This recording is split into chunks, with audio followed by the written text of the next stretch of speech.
Eh ben ça y est, je rentre dans le décor, je crois que ça y est, on est en 2025, hein. On est là, on est présent, salut tout le monde, meilleurs vœux, très belle année à toutes et à tous. Bon, j'espère que vous avez passé de bonnes fêtes de fin d'année, le début d'année, notamment sur le marché des cryptos, on va le voir ensemble, commence de manière un peu tumultueuse. Mais avant tout, je voulais vous remercier pour cette année 2024, d'avoir soutenu la chaîne, d'avoir soutenu tous les contenus que je partage et que j'essaye de vous transmettre et de vous partager au quotidien, notamment cette force et cette motivation, mais aussi cette énergie et avant tout, hein, une très belle année 2025, une très belle santé. Ça, c'est vraiment important de sortir, de se bouger, de se faire force. Parfois, on n'a pas envie, mais c'est important pour la suite et pour notre avenir. Ensuite, bien évidemment, une très belle année sur vos projets personnels, professionnels, sur les marchés financiers. Et puis surtout, finalement, la constance et la persévérance de mettre en application au quotidien avec discipline justement tout ce qu'on a envie de réaliser. Parfois, c'est pas facile. Parfois, on a des vents, des marées. Faut savoir tout simplement surfer avec. C'est comme ça, c'est la vie, messieurs, dames. Et c'est exactement ce qui est en train de se passer un petit peu sur les marchés crypto. Alors, je vais le faire en 3 points cette fois. Premier point, où est-ce qu'on s'est quitté? Où est-ce qu'on en est aujourd'hui de manière tout à fait objective? Deuxième point, qu'est-ce qui est en train de se passer? Quelles sont potentiellement les news, en tout cas la situation à plus court terme? Et troisième point, qu'est-ce que je fais et comment est-ce que je vais travailler ce marché, en tout cas en ce début d'année 2025? Où est-ce qu'on l'a laissé? On l'a laissé ensemble il y a 15 jours à peu près. C'était mi-décembre, fin décembre. Et aujourd'hui, c'est simple, hein, on est exactement au même point. Alors entre-temps, on a eu une petite hausse, on va le voir plus en détail tout à l'heure. C'est en train de rebaisser depuis maintenant quelques jours.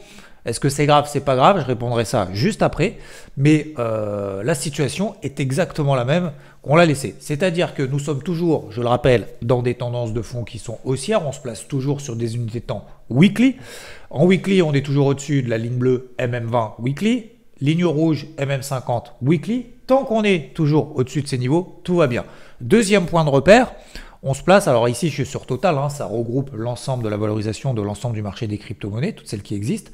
On prend justement la dernière impulsion haussière qu'on a eu donc grosso modo depuis début septembre, début octobre. Et on retrace 50%. Donc ça veut dire que ici, tant qu'on ne repasse pas sous les 2800 milliards de dollars sur la capitalisation totale, on est toujours dans une dynamique haussière. Même si on aimerait que ça aille beaucoup plus loin, hein, ça ne veut pas dire qu'on est forcément en tendance baissière. On est simplement dans une phase de consolidation latérale qui s'organise tout simplement dans ce qu'on appelle ce rectangle, ce range finalement. On a plus de chances de sortir dans le sens de la tendance précédente que l'inverse, car les tendances se prolongent X fois et ne se retournent qu'une seule fois. Si on regarde sur d'autres sur d'autres cryptos, d'abord on va regarder Total 3, on va exclure Bitcoin et Ether, voir un petit peu ce qui est en train de se passer. C'est exactement la même chose. Tant qu'on est au-dessus des 800 milliards de dollars, au-dessus de la MM20, au-dessus des précédents plus hauts qu'on avait fait, vous vous souvenez, début 2024. Tout au long de l'année 2024, c'était très compliqué parce qu'il n'y avait pas de relais haussier. On a tenu en bas la ligne rouge MM50 weekly. Ça a tenu une fois, deux fois, trois fois, quatre fois. Et là, finalement, la cinquième, ça a été la bonne. On a eu en plus les élections de Trump qui est plus pro-crypto que l'autre partie. Et donc, ça a provoqué notamment cette impulsion haussière, aidée, on le verra après, par des marchés traditionnels assez résilients, notamment aux États-Unis. Donc aujourd'hui, tant qu'on ne repasse pas sous 800 milliards de dollars sur Total 3, pour le moment, tout va bien. On prend, grosso modo, encore une fois, 50% de l'impulsion, la dernière impulsion haussière. Ça revient justement à cette MM20 weekly et ce précédent plus haut qu'on avait fait au mois de mars, au début du mois d'avril sur Total 3. Bitcoin, c'est le plus fort. Alors si j'avais oublié juste un truc à dire, regardez ici, cette phase de consolidation, elle est en train de s'opérer comme par hasard sur les ATH de Total 3 sur novembre 2021. Donc vous voyez que finalement cette phase de consolidation, cette prise de bénéfices semble quand même relativement légitime. J'en parlerai après plus en détail. On prend donc le Bitcoin qui est plus fort que tous les copains, toujours pareil, au-dessus de la MM20, au-dessus de la MM50. On est finalement au même point qu'il y a quelques semaines et même que début décembre. Pour le moment, tout va bien. Tant qu'on n'enfonce pas même les 80 000 dollars, sous 80 000 dollars, là, et on a un premier signal d'alerte. En attendant, on est toujours dans cette dynamique-là. Il faut bien se rappeler que les marchés consolident latéralement, c'est tout à fait normal et je dirais même que c'est sain. J'en avais parlé d'ailleurs ces dernières semaines. Ce qui est beaucoup plus sain pour une tendance, c'est que ça se construise par palier, par étage, par escalier. Si on prend maintenant l'Ether, on est également dans cette situation de range, beaucoup plus propre d'ailleurs par exemple que Total 3 ou même que Bitcoin. Pourquoi? Tout simplement parce qu'on est revenu sur les plus hauts du mois de mars ici, pile poil. Ça nous donne en fait un range entre 3900 et 2200. Donc le but du jeu, c'est d'acheter au plus proche finalement, avec un timing intéressant, de la borne basse et de ralléger finalement au plus proche de la borne haute, de garder toujours des soldes en portefeuille pour viser à long terme des objectifs plus ambitieux. Si on est optimiste bien évidemment sur le marché, si on est pessimiste, on ne va pas garder à long terme, mais globalement on est même au-dessus de la MM20, la MM50. Donc la toute première vraiment alerte, je ne vais pas dire inquiétante, mais en tout cas à court terme, c'est même si on devait passer sous les 3000 $, finalement vous verrez que vous voyez ici qu'on est finalement tout simplement au milieu d'un range. Donc pourquoi pas revenir la borne basse d'un range. J'y crois pas trop, je vous en parlais juste après quelle est ma stratégie notamment sur l'Ether, mais pour le moment on est dans une dynamique quand même positive. Donc globalement on va pas faire toutes les autres cryptos et tous les alts, on va faire le deuxième point tout de suite. Quand vous arrivez dans les fêtes de fin d'année et que tous les marchés sont au plus haut, etc., etc. Et d'ailleurs, je l'avais vu aussi dans mon commentaire sur Twitter, puisque j'avais posé la question de manière assez ironique, enfin, c'est même pas une question, mais qu'on allait nous poser au repas de Noël, si vous êtes sur les cryptos, probablement on vous a posé la question. Alors, le Bitcoin à 100 000, est-ce qu'il faut en acheter ou pas? Et j'ai fait la même chose donc sur l'Ether. Et de l'Ether, est-ce qu'à 3700, il faut en acheter ou pas? Et c'est vrai que j'ai eu beaucoup de commentaires sous mon post Twitter, donc c'était fin novembre que j'avais posté pour du coup le repas de Noël, donc fin décembre, un mois avant. Et beaucoup m'ont dit, par exemple sur l'Ether, ah non mais t'es pas assez optimiste, ça va aller beaucoup plus haut, on sera bien plus haut. Vous voyez qu'aujourd'hui finalement c'est pas forcément le cas. Pourquoi je vous parle de ça? Parce que c'est vrai que quand les marchés sont au plus haut et ne font que monter, on pense que finalement ça va continuer à monter comme ça en ligne droite et que ça consolidera jamais. Effectivement, le marché était très optimiste en fin d'année. Pendant 2 mois, pendant quasiment 2 mois, ça fait que monter, alors que pendant quasiment un an, ça a été très morose. C'est ce que j'ai appelé un marché mollasson.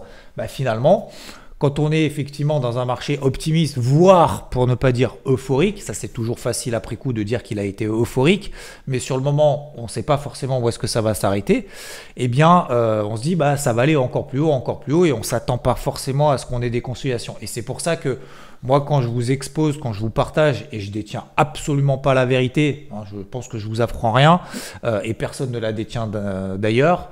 Est-ce que ça va être le point haut, pas le point haut? Est-ce qu'il y a le point bas, pas le point bas? Ce qui est important finalement, c'est d'avoir une certaine sérénité sur le marché par rapport à nos investissements, par rapport à notre profil. Est-ce qu'on est plus long terme, plus court terme? Est-ce qu'on fait de la gestion active? Quelle est notre poche d'exposition? Plutôt 50-50 entre gestion active, long terme ou pas? Mais et de savoir justement à quel niveau d'intervention est-ce qu'on arrive sur le marché? Est-ce qu'on est en mode to the moon, tout va exploser? Ou finalement... est-ce qu'on ne peut pas avoir des phases de consolidation comme dans un marché normal? Je pense encore une fois que le marché crypto, même s'il est encore jeune, même s'il est encore tout nouveau, il se développe, fait beaucoup d'erreurs, que ce soit sur les exchanges, que ce soit sur les scams, les cryptos, etc., les projets qui ont été développés et tout. Donc c'est en train de faire un nettoyage en règle, un peu comme le début d'Internet d'ailleurs.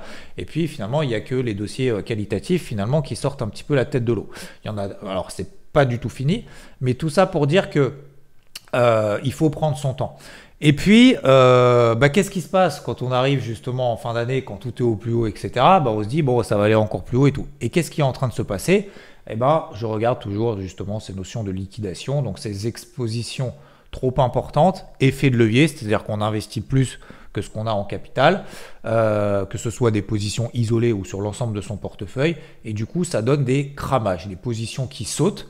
On en a pour 500 millions de dollars depuis 2 jours en 24 heures. Voilà. Hier, donc en mercredi, là je suis en train de faire la vidéo le jeudi, mercredi on a eu quasiment 500 millions de dollars et le mardi on a eu 500 millions de dollars de positions liquidées.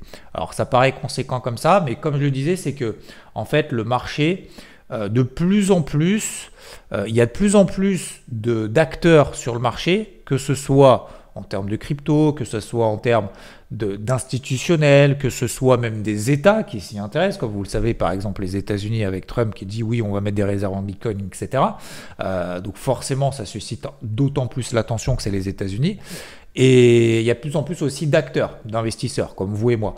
Et donc forcément, on a beaucoup plus d'acteurs, donc beaucoup plus de liquidités, et donc a priori un peu moins de volatilité. Donc c'est-à-dire que maintenant, quand on a des liquidations de 500 millions de dollars, peut-être il y a quelques années, c'était un spike monstrueux, énorme sur le marché, où il y avait tout qui perdait 30-40%. Aujourd'hui, ça a un peu moins d'impact. On vient de le voir tout à l'heure sur les configurations weekly. Finalement, vous voyez, on a 500 millions, on a quasiment 1 milliard de dollars en 2 jours de position liquidée. Finalement, si on regarde sur des unités de temps weekly, finalement, on est exactement au même point qu'il y a 2 semaines. Donc, ça a moins d'impact. Donc, aujourd'hui, ce qui est en train de se passer sur le marché crypto, ces liquidations accélèrent des mouvements correctifs. La deuxième chose, pourquoi il y a des mouvements correctifs? Tout simplement parce que si vous regardez les marchés traditionnels, il y a toujours un mimétisme entre les marchés traditionnels et les marchés crypto. Si vous regardez ici, par exemple, l'indice large et phare à Wall Street aux États-Unis, le SP500, vous regardez depuis le mois de novembre, donc ça fait maintenant 1 mois et demi, 2 mois, pardon, 2 mois, quasiment 2 mois et demi, que le marché finalement à Wall Street, finalement est complètement plat. Vous regardez, c'est exactement la même chose sur l'indice Dow Jones, ça c'est plus les valeurs industrielles. Qu'est-ce qui est en train de se passer depuis début de mois de novembre? Finalement, on est exactement au même point. Voilà. Il y a eu l'ascension, et là, c'est en train de consolider un petit peu. Et si vous regardez également le Nasdaq, secteur technologique, depuis 2 mois, qu'est-ce qui se passe? On est quasiment au même point. Alors, qui est toujours soutenu par Nvidia, qui tient très bien, et les fameuses 7 magnifiques qui tiennent finalement une grande partie du marché, qui représentent 35% du marché. Mais aujourd'hui, finalement, on a une sorte de mimétisme. Et pourquoi les marchés, du coup, traditionnels sont en manque de visibilité et n'arrivent plus à progresser? Un, des niveaux de valorisation qui sont très importants, j'en parlerai dans le débrief hebdo dimanche, je ne vais pas trop rentrer dans les détails. Et deux, en fait, on a une Fed, Réserve fédérale américaine, qui est peut-être moins accommodante que ce qu'attendait le marché. Ça veut dire quoi? Ça veut dire que la Fed a déjà baissé ses taux directeurs, on était à 5,5%, on est maintenant à 4,5%, et la Fed a dit en fin d'année, attention, en 2025, il va y avoir de l'inflation. Donc s'il y a de l'inflation, ça veut dire que les taux d'intérêt, je ne vais pas les baisser trop rapidement, parce que derrière, l'économie risque d'en souffrir, d'en pâtir. Et en plus de ça, on voit qu'en termes d'inflation, on voit par exemple l'évolution des salaires, les salaires continuent à augmenter plus rapidement finalement que ce qu'on anticipait. Donc forcément, ça va se répercuter derrière sur les prix et donc sur l'inflation. Et donc, c'est pour ça que la Fed temporise un petit peu à ce niveau-là. Pourquoi les marchés consolident? Tout simplement parce que ça renforce notamment le dollar américain. Vous voyez ici le dollar américain, ici c'est le dollar face à un panier de devises. Le dollar, il fait que monter depuis le mois d'octobre et ça continue. Donc, et du coup, sur les marchés traditionnels, on se dit le coût de l'argent va pas baisser rapidement, va rester élevé. Donc, ça va moins se répercuter sur l'économie et donc, on risque d'en pâtir un petit peu économiquement. Donc, du coup, la Fed est en train de jongler, de jauger son curseur entre faut que je lutte contre l'inflation, mais faut pas que je défonce quand même l'économie. C'est le fameux hard landing dont la peur avait commencé justement à se faire sentir, notamment l'été dernier. Le SP500 ici avait perdu 10%. Je ne suis pas là pour faire les marchés traditionnels, mais comme ça, au moins, ça vous permet de comprendre les crypto-monnaies qui ont un certain mimétisme avec les marchés traditionnels. Pourquoi finalement on a une consolidation globalement sur les actifs risqués. Et puis il y a une quatrième raison, ou troisième raison, assez simple. Quand vous avez des cryptos comme ça qui font x2 sur le Bitcoin, quand vous avez l'Ether qui était à 2000, qui se retrouve à 4000, donc qui fait x2 aussi, ou d'autres crypto-monnaies, je ne sais pas, je peux prendre multiples exemples, par exemple AAVE qui a fait x3 en 2 mois, forcément, on a des replis qui sont à la hauteur, qui sont proportionnels en termes de pourcentage par rapport aux hausses qu'on a. On ne peut pas avoir un marché qui fait 300%, ou une crypto qui fait 300%, sans que de temps en temps, on ait des consolidations de 10, 20, 30%. Est-ce que c'est grave finalement d'avoir un moins 30 par rapport à la hausse qu'il y a eu? Non, c'est pour ça qu'on regarde les graphiques. C'est pour ça qu'on essaye de prendre du recul sur des unités de temps longues. Vous prenez, alors je prends AVE parce que ça va être un exemple dont je vais vous parler tout à l'heure, mais vous prenez du AVE qui était à 100 $, on est à 400, aujourd'hui on est à 300, un petit peu en dessous, j'arrondis. Est-ce que, par rapport à ce qu'on voit aujourd'hui, est-ce que c'est grave? Non. Donc aujourd'hui, le marché consolide légitimement. Est-ce que c'est grave? Absolument pas. Est-ce que j'ai peur? Pour le moment, absolument pas. Quels sont les niveaux d'alerte? Je vous ai dit, c'est les MM20 weekly et les 50% de retracement des derniers mouvements. Donc globalement, le mouvement qu'on a aujourd'hui, c'est pas une question de peur ou d'être un warrior ou quoi que ce soit, pas du tout. C'est simplement que objectivement, on n'a pas de signaux d'alerte majeurs aujourd'hui sur le marché. Même si oui, il y a des cryptos qui sont plus fortes que d'autres et d'autres qui sont plus faibles que les autres.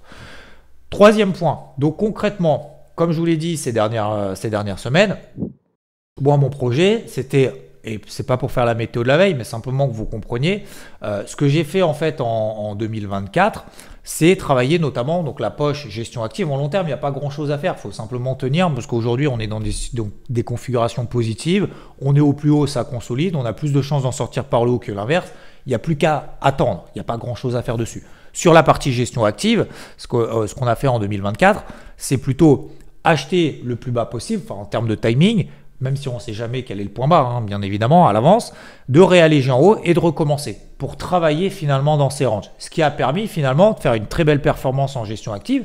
Et puis il y a eu un second temps. Le second temps, c'est de tenir les positions jusqu'à des deuxièmes objectifs. Donc en gros, les premiers objectifs, c'est moi j'allège globalement 30%. Les deuxièmes objectifs, j'allège 40%. Et en fait, ensuite, ce qui me reste, donc 30%, je garde en long terme. Comme ça me permet tout simplement de... ce que j'ai en gestion active qui fonctionne bien, puisque si j'ai fait les TP1 et TP2, ça veut dire que ça fonctionne bien. Ce que je garde en troisième objectif, ça me permet d'augmenter finalement ma poche long terme, de récupérer le cash que j'ai en gestion active pour pouvoir le réallouer, idéalement sur des replis. Et le deuxième critère, plutôt sur des cryptos qui sont fortes. Ça veut dire quoi des cryptos fortes? Des cryptos qui, quand le marché repart, elles partent plus vite que les autres. Et quand le marché consolide, voire baisse, elles baissent moins vite que les autres. Je pense qu'on en veut tous dans son portefeuille. Alors après, on n'a pas de boule de cristal, on ne peut pas tout savoir à l'avance forcément. On peut investir sur des trucs qui finalement, après coup, elles sont daubées. Mais ça, on ne peut pas le savoir à l'avance. Donc on essaye de se baser sur des critères techniques qui finalement entrent dans des tendances comme ça qui sont plutôt haussières et positives. Donc en l'occurrence, je vais vous donner quelques exemples. Je ne vais pas toutes les faire parce que ça, vous l'avez sur-IVT. Mais et je trouvais ça rigolo parce que en fin d'année, on m'est tombé dessus en me disant « Oui, mais non, mais l'Ether, ça va aller beaucoup plus haut, etc. » Pas de problème, chacun son avis. Et encore une fois, n'hésitez pas à donner d'ailleurs vos avis en commentaire. Moi, ça me permet aussi de comprendre, de vous lire, d'apprendre des choses parfois et même d'avoir des échanges constructifs. Mais tenez-vous-en à vos plans. Faites les choses en amont. La stratégie, c'est, allez, j'allais dire 80% du boulot. Après, on se dit la psychologie, mais la psychologie est liée à la stratégie. Si on a une stratégie qui est clairement déterminée, que ce soit en taille d'exposition, quel crypto je vais prendre, quelle est la poche d'allocation que j'ai en gestion active au long terme, une fois qu'on arrive sur et qu'on a préparé nos zones d'intervention, une fois qu'on arrive dans la zone d'intervention, finalement, il n'y a plus de psycho à avoir, il y a juste à appuyer sur le bouton finalement. Donc aujourd'hui, par exemple, sur l'Ether à 3920, je vous ai dit, moi j'ai allégé 70% de mon exposition. Alors j'ai pas tout allégé là-haut, j'ai pas tout rentré en bas, j'ai pas tout sorti là-haut. Qu'on soit bien clair entre nous. Moi, mon dernier gros haussé en 2024, ça a été 2200. On n'est pas loin du point bas, tant mieux. Ma dernière grosse sortie, c'était à 3920. Tant mieux, on s'est arrêté là. Mais du coup, la question, c'est aujourd'hui, j'ai du cash, j'ai fait travailler mon cash, j'ai récupéré ce cash-là. Je garde 30% en long terme que j'ai mis là en long terme, j'y touche plus pour viser les 10 000 $, par exemple. Aujourd'hui, j'ai le cash à dispo. Donc, qu'est-ce que je peux faire aujourd'hui? Est-ce que j'attends qu'on aille à nouveau à 2200 ou est-ce que je réinterviens par palier? Je réinterviens par palier. C'est-à-dire que je vais décomposer, moi, ce que je veux allouer, par exemple, sur l'Ether, je vais les décomposer en 2 ou 3 entrées. Ce que j'appelle en mode IBL, Investing by Level. Donc aujourd'hui, par exemple, sur 3400, moi, j'ai estimé, quand on était tout là-haut, elle dit, mais non, on n'arrivera jamais à 3400, c'est impossible, on va aller direct là-haut, to the moon. Finalement, mon OC ici à 3400, donc ma première entrée, a été déclenchée. Et une fois qu'elle a été déclenchée, j'avais une deuxième entrée sur 3100, qui a été déclenchée pile poil d'ailleurs. Et j'ai une troisième entrée un petit peu plus basse. Ce qui me permet finalement de ne pas paniquer quand le marché est en train de consolider et de me dire c'est à ce moment-là justement qu'il faut rentrer. Et à l'inverse, une fois qu'on a des phases de rebond, d'alléger à nouveau, par exemple sur les 3800, 3900 à nouveau, pour pouvoir continuer à travailler cette gestion active. Donc aujourd'hui, c'est ce que je suis en train de faire sur beaucoup de cryptos. notamment l'Ether, entre 3400 et 3100, bah, j'estime tout simplement, et même pour revenir sur l'aspect technique, qu'on est tout simplement dans un range ici. On vient d'en bas, plus de chances d'en sortir par le haut, et on essaye de privilégier justement les timings. Ça ne veut pas dire qu'on n'ira pas à 2200, j'en sais rien ça. Mais je prends le risque aujourd'hui de me dire, ok, j'ai pris le risque là-haut d'alléger, c'est pour reprendre le risque pour pouvoir reprendre un petit peu plus bas. Je vous donne donc l'exemple à nouveau par exemple de AAVE, qui est pour moi une crypto forte. Et donc j'avais mis justement une première, ce que j'appelle une première épuisette, donc une première entrée sur repli sur les 290 $, qui correspondait à l'époque, c'était proche de la ligne bleue ici, qui est la MM20 Daily. Bah, vous voyez que finalement on a fait les 290 $. Qu'est-ce que j'ai fait ensuite? Elle a pris 25% dans la foulée, même un peu plus, mais à plus 25, j'estime que pour moi ça m'intéresse d'alléger une partie. J'ai allégé une partie à plus 25, et donc aujourd'hui on revient exactement sur le même niveau de prix qui m'a permis de faire sa performance. Donc ce que j'ai allégé finalement, allégé là-haut, bah, je le reprends maintenant sur les 290. Vous voyez, on est même à 287 en partie. Ça ne veut pas dire qu'on n'ira pas plus bas, mais j'estime que le marché reste encore toujours positif. Le cash récupéré permet de réallouer sur les plus fortes. Par exemple, pendant cette phase de bull run qu'on a eu entre le mois de novembre et le mois de janvier, et le mois de novembre, octobre, novembre et décembre, j'avais des cryptos faibles en portefeuille où j'ai fait par exemple des premiers et des deuxièmes objectifs, ce qu'on appelle des TP1 et TP2, où j'ai allégé 70%. Bah aujourd'hui, le cash récupéré, j'ai pas envie de les rallouer sur celle-ci parce que j'estime qu'elle m'intéresse un petit peu moins, soit d'un point de vue fondamental, mais aussi d'un point de vue de force. Donc du coup, ça me permet de rester sur ces dossiers-là, plus pour du long terme, avec une exposition qui est plus faible, forcément. Alors, si je me trompe d'avoir allégé, bah finalement, la performance que je ferai à long terme sur celle-ci, bah je me serais trompé et je pourrais faire la frustration du passé en disant j'aurais dû tout garder parce que du coup, maintenant, elle fait x15. Bah, c'est comme ça, c'est vrai qu'on prend ça, on ne peut pas savoir à l'avance forcément. Mais en tout cas, en gestion active, je me concentre sur cette force et ces faiblesses qui me permet de continuer à travailler le marché. Voilà, je vous ai donné quelques exemples. On va pas tout faire, je voulais faire une vidéo courte de 10 minutes ou 10-15 minutes, finalement elle dure un petit peu plus longtemps. Je voulais vous partager ça parce que normalement je fais les points le mercredi soir, la rentrée c'est assez intensif. J'espère que vous serez tolérants à ce sujet, mais en tout cas on ne se lâche pas, messieurs, dames, en 2025. Encore merci de tout le soutien que vous avez porté en 2024. On va essayer encore de faire de belles choses en 2025, mais surtout avec cette sensation aussi de sérénité, de calme et de prise de recul qu'on peut avoir sur les variations sur des marchés crypto. C'est pas parce qu'on perd 10-15% depuis des ATH, c'est pas parce que nos portefeuilles perdent 10, 15, 20% par rapport aux ATH que forcément on est dans des marchés baissiers et que c'est forcément, excusez-moi du terme, dégueulasse ce qui est en train de se passer. Il faut laisser un peu de temps, il faut le travailler de manière propre sur des zones clés, sur des phases de repli. Si les replis ont lieu, tant mieux. S'ils n'ont pas lieu, c'est pas grave. Et il faut toujours accompagner effectivement le mouvement ascendant dont le marché est encore aujourd'hui, même si on a l'impression effectivement qu'il ne monte pas assez vite pour nous. Je vous souhaite une très belle journée, une très belle fin de semaine. On se retrouve bien évidemment très vite ici sur la chaîne YouTube. N'oubliez pas de vous abonner. Vous pouvez laisser des commentaires. Je lis tout, hein, messieurs, dames. C'est pas forcément parce que je réponds pas que je ne le lis pas, bien au contraire. Et merci encore pour ceux qui lâchent du coup des pouces et qui s'abonnent de plus en plus. Ciao!